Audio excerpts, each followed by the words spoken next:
Assalamualaikum warahmatullahi wabarakatuh.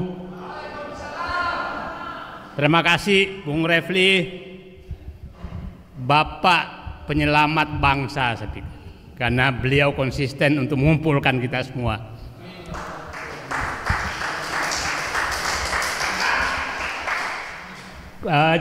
Judulnya ada apa dengan Prabowo.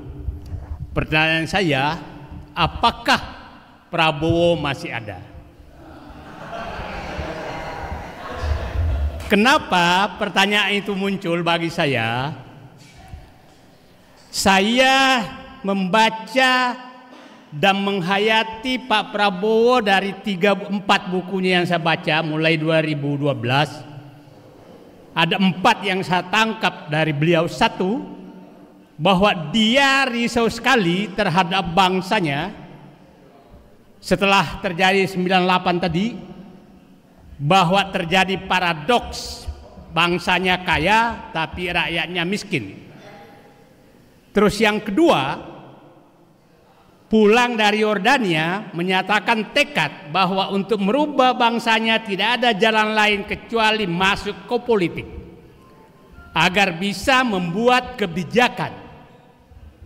Dan dia berjuang secara konsisten lebih 20 tahun, mulai dari Wapres, 2 kali calon presiden, baru menang menjadi presiden 2024. Apa yang mau dia perjuangkan? Saya lihat hanya 2 sebenarnya. Satu, bahwa ekonomi harus dinikmati oleh rakyat. Yang kedua, bahwa kedaulatan ada di tangan rakyat. Itu yang dia mau perjuangkan. Jadi sederhana sekali yang dia mau perjuangkan. Pertanyaannya, apakah saat ini Prabowo masih di garis perjuangan tersebut? Itulah kenapa saya tadi bertanya, apakah Prabowo masih ada? Itu pertanyaan saya. Karena tadi konfigurasi kabinet kayaknya agak jauh dari yang kita bayangkan. Nah, yang saya bayangkan sekarang adalah siapa tahu sebenarnya saat ini baru terjadi perebutan kekuasaan, bukan kemarin. Nah, karena begini, kabinet yang disusun Prabowo saya katakan kan 5 jalur. Jalur pertama politisi, jalur kedua profesional, jalur ketiga adalah oligarki, jalur keempat adalah dinasti, jalur kelima adalah juru maki. Ini 5 jalur yang masuk ke kabinetnya Prabowo yang sekarang. Nah, jadi saya membayangkan sekarang yang terjadi ini sedang terjadi perebutan kekuasaan di dalam pemerintahan, yaitu Merdeka Utara dengan Merdeka Selatan. Sekarang udah Merdeka Utara semua. Simbol Merdeka Selatan itu Wapres. Apa yang terjadi?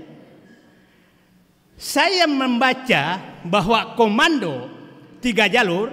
3 jalur itu adalah jalur oligarki, jalur dinasti, dan jalur juru maki. Itu komandonya ada di Merdeka Selatan. Profesional politik komandonya ada di Merdeka Utara, di tangan Prabowo. Nah, pertanyaan kita, kenapa Pak Prabowo kalah dari 3 jalur ini kan tadi? Kalau Pak Prabowo tetap konsisten dengan dirinya, maka 3 jalur ini tidak ada. Nah, jadi saya menyatakan kita membantu Prabowo untuk menghadapi perebutan kekuasaan. Perebutan kekuasaan yang dikomandoi oleh oligarki dengan dinasti dan juru maki. Itulah yang dihadapi Prabowo sekarang. Pertanyaan kita, kenapa Pak Prabowo tidak berani melawan 3 ini? Oke? Seakan-akan tidak berani, tapi kita nggak tahu. Nah, jadi saya berharap kita semua yang cinta negeri ini, kita bantu Prabowo yang sedang bergulat dengan perebutan kekuasaan yang sebenarnya.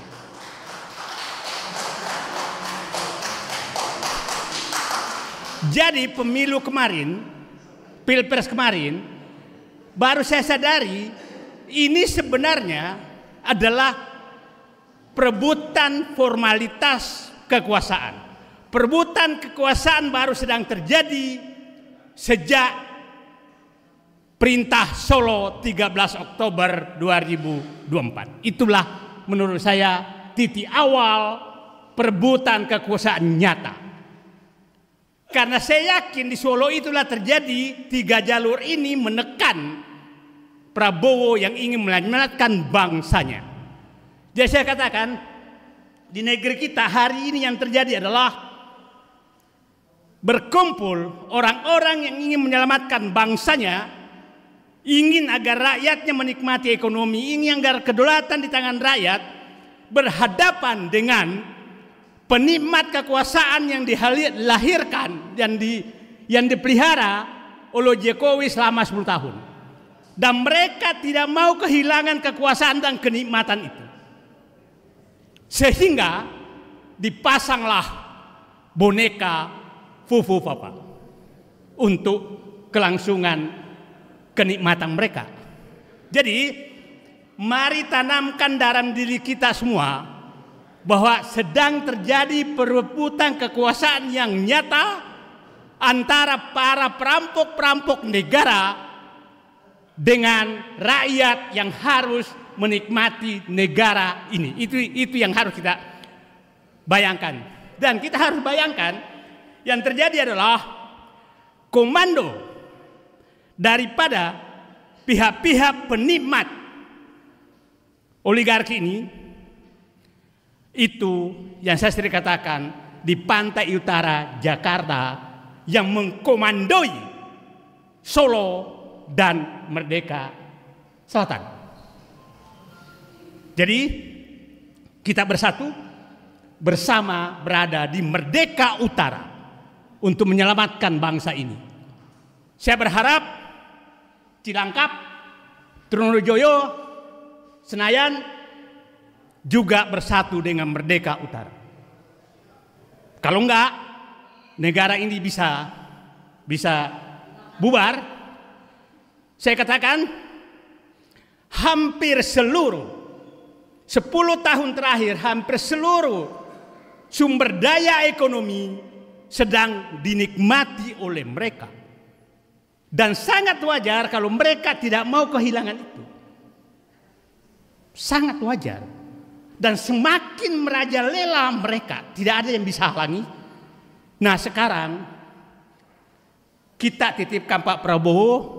Pak Prabowo, kami berada di belakang Bapak untuk menyelamatkan bangsa ini agar ekonomi kembali kepada rakyat, agar kedaulatan kembali kepada rakyat, agar kita persatuan tetap terjaga, agar bangsa ini selamat dari rongrongan 3 jalur yang menghadapi Bapak, yaitu jalur oligarki, jalur dinasti Jokowi, dan jalur juru mati.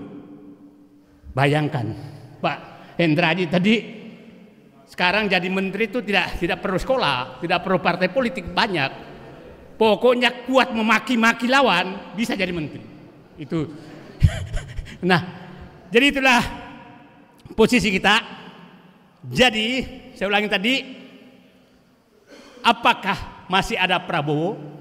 Prabowo harus ada dengan dirinya untuk menyelamatkan bangsanya, dan kami akan bersama menghadapi perongrong bangsa ini. Terima kasih. Assalamualaikum warahmatullahi wabarakatuh.